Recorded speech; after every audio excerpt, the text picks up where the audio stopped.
예, 안녕하세요. 이번 시간에는 무상복지 정책에 대한 논리의 문제점을 한번 여러분들과 같이 한번 생각해 보겠습니다. 그 무상복지 정책이 논리를 가지는 이유 중에서 하나가 그 복지를 뭐 공공성이 높다니 혹은 공공재라는 이야기를 많이 하고 있습니다. 이 공공재라는 이야기가 나오게 되면은 사실 이 복지뿐만 아니고 우리 사회에서 다른 많은 이 정책, 예를 들면 문화정책이라든지 주택정책, 뭐 교통정책, 이런 많은 정책에 있어서 공공성 혹은 공공재라는 이런 논리를 통해서 무상의 이런 그 주장을 하는 사람들이 많이 있습니다. 그래서 우리는 먼저 이 공공성 공공재라는 이런 그 관념의 논리의 문제점을 한번 살펴보도록 하겠습니다. 사실 공공재라는 이 말은 경제학에서 만들어진 굉장히 엄격한 의미를 가지고 있는 그런 개념입니다. 1954년 그 노벨 경제학상을 받은 폴 사무엘슨 교수가 처음으로 만드는 개념입니다. 퍼블릭 굿 이렇게 해가지고 일반 사람들이 사용하게 되는 이런 제한은 사적 제한이지만은 어떤 도로라든지 국방 이것처럼 일반 그 시장에서 제공될 수 없는 이런 제한을 어떤 형태로든지 경제 분석으로 끌어들이기 위해서 만든 개념이 바로 공공재입니다. 근데 우리 사회에서는 이 공공재라는 이 엄격한 개념을 잘못 사용하고 있습니다. 그래서 이제 무상복지를 확대하자 하는 이런 그 주장하는 사람들도 이런 공공성, 공공재라는 그런 논리를 빌려서 사용하겠는데요. 일단 지금 이 단계에서는 저는 공공재라는 이 정의 이 자체는 굉장히 좀 이렇게 개념적으로 어렵습니다. 뭐 이래 경제 원론을 배우신 분들은 뭐 잘 아시겠지만 일반적으로 두 가지 특성에 의해서 규정하고 있습니다. 첫 번째가 비배타성, 두 번째가 비경합성 이렇게 이야기하는데 사실 이거 하나하나를 다 이 규정하고 정의해 나가는 거는 너무 시간이 많이 걸리기 때문에 이 시간에서는 그냥 넘어가도록 하겠습니다. 제가 권하고 싶은 말씀은 공공재라는 이런 용어를 사용하지 말자는 것입니다. 이건 학문적인 용어입니다. 굉장히 엄격한 이 학자들 간에서 이야기되고 있는 그런 사안이기 때문에 이는 공공재라는 사용하지 않는 것이 좋다는 것이고요. 또 하나가 이렇게 이제 학문적으로 정의되는 이 공공재를 이야기하면서 실제로 우리 사회에서 통용되고 있는 논리는 공짜로 다시 말해서 정부가 100% 개입해서 공짜로 다 돌리라는 이런 논리입니다. 공공재 이론은 절대 그런 논리를 제시하는 것이 아닙니다. 그렇기 때문에 기본적으로 이 복지에 있어서 공공재라는 건 논리는 전혀 이 기반이 없다 하는 그런 말씀을 먼저 말씀드리고 싶습니다. 자, 그러면은 우리가 엄격한 의미로 우리가 경제학에서 복지 제한가 그러면 공공재냐 아니면 사적 제한이냐 이렇게 이야기했을 때 복지 제한은 전부 사적 제한입니다. 여기서 이제 우리가 잘못 인식하고 있는 것이 어떤 제한의 중요성, 사회적인 중요성이라는 이런 측면하고 그 제한가 사적 제한이냐 공공재냐 하는 거하고는 완전히 별개의 문제라는 것입니다. 사적 제한이라고 해가지고 사회적으로 중요하지 않다는 것이 아닙니다. 거꾸로 공공재가 되면은 모든 어떤 제한도 다 중요한 것이기 때문에 정부가 개입해야 된다 하는 그 논리는 안 된다는 것입니다. 아까도 말씀드렸듯이 비배타성, 이런 소비를 하는 데 있어서 배타할 수 있느냐 없느냐, 그리고 비경합성, 같이 이 소비할 수 있느냐 없느냐 하는 이런 그 어려운 우리가 생각을 통해서 분석할 수 있는 것이기 때문에 기본적으로 이런 복지에 대한 그 성격은 공공재가 아니고 사적재입니다.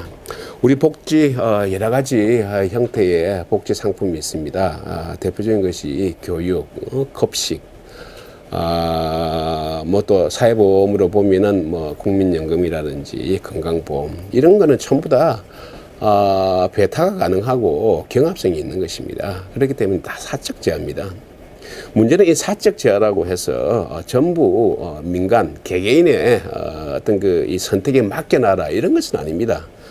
사적 제하지만은 사회적인 어떤 그 기능 내지 일정 수준의 소비를 하지 않았을 경우에는 어린 자녀들을 이런 급식이라든지 보육이라든지 이런 부분에 있어서 충분한 어떤 그 소비를 하지 못하게 되면은 나중에 어른이 되었을 때 범죄자가 될 수 있습니다. 이런 그 사회적인 어떤 그 폐단을 생각해 보면은 어느 정도 정부가 개입할 그런 논리가 있는 것입니다.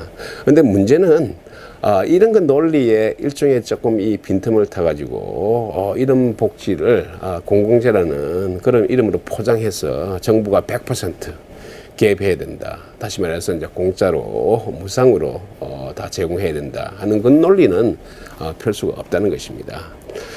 제가 뭐 다음 시간에 좀 더 자세히 이야기해 드리겠지만은 공짜 상품은 기본적으로 낭비할 수밖에 없는 것입니다.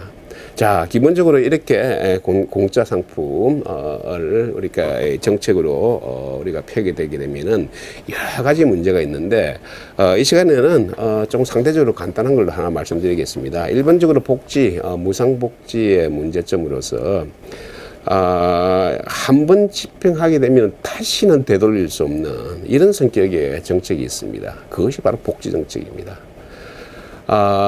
그래서 이 복지정치, 특히 무상복지 같은 경우에는 필요하다는 것이 어떤 경제적인 논리나 어떤 사회적인 합의나 이런 걸 통해서 어느 정도 공감대를 가졌을 때 이 신중하게 접근해야 되는 것이지 정치 시즌에 따라서 대선 혹은 총선이 있을 때마다 이렇게 무상이 하나씩 둘씩 늘어나게 되면은 나중에 엄청난 문제를 갈 수밖에 없는 것이죠. 자, 그래서 우리가 이제 결국 국민 세금으로 지출할 수 있는 이런 그 영역이 여러 가지가 있습니다. 복지도 이제 가장 그 비중이 높은 그는 이제 분야가 됐습니다. 자, 그런데 문제는 이 복지 정책이라는 것은 한번 무상으로 주게 되면은 다시는 되돌릴 수 없는 이것을 우리가 조금 어려움을 비가역성이라고 얘기하고 있습니다. 이런 비가역성을 가지기 때문에 다른 정책하고 달리 좀 더 신중하게 접근해야 된다는 것입니다. 가장 이 단순한 예를 하나 드리겠습니다. 우리나라 국토정책. 일반적으로 우리가 무상복지를 주장하는 많은 사람들은 정부에서 낭비하고 있는 것이 너무 많다. 예를 들면은 국가 건설 사업, 뭐 사례강 사업이라든지 이런 그 국토를 나름대로 이렇게 이제 그 대규모로 건설하는 이런 사업이 보면은 5조, 뭐 10조 이렇게 들죠.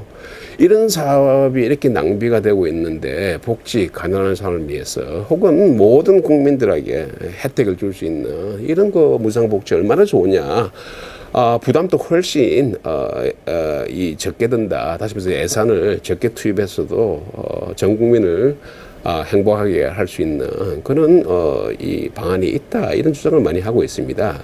그런데 이것이 바로 우리가 정책에 있어서 아까 말씀드린 비가역성이 있느냐 없느냐 하는 그런 부분을 같이 봐서 접근을 해야 되는 것입니다.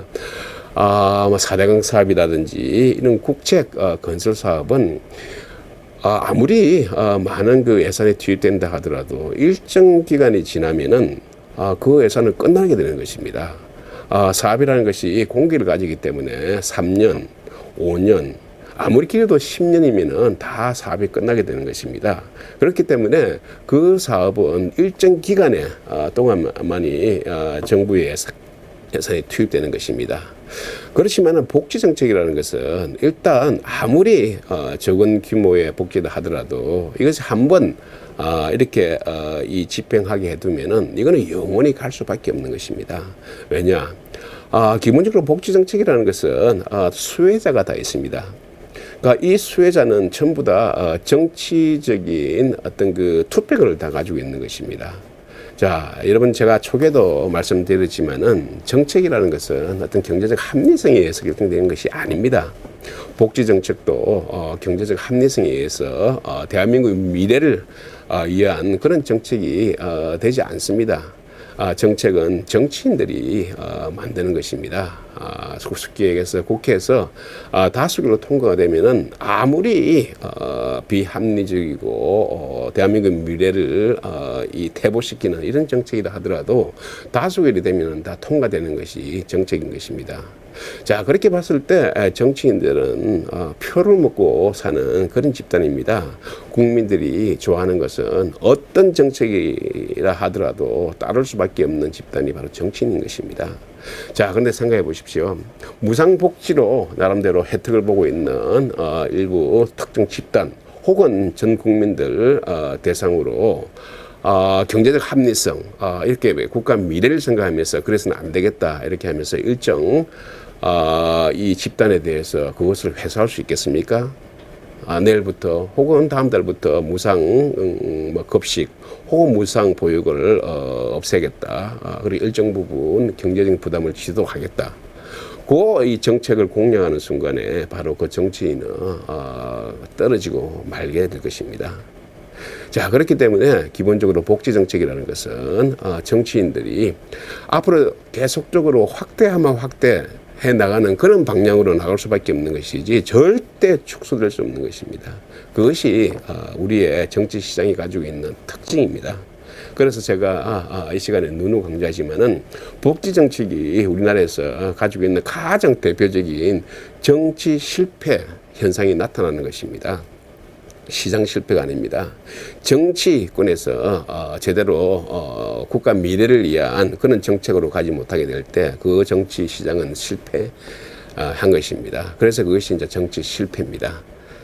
자, 그렇기 때문에 우리가 복지 정책을 하는 데 있어서 이런 복지 정책이 가지고 있는 이 성격, 공공재가 아니고 그리고 복지 정책 자체가 비가역성을 가지고 있기 때문에 복지 정책을 확대할 때는 그 의미와 그리고 그것이 주는 파급적 효과를 세밀하게 분석한 후에 실행이 돼야 되는 그런 중요한 정책입니다. 감사합니다.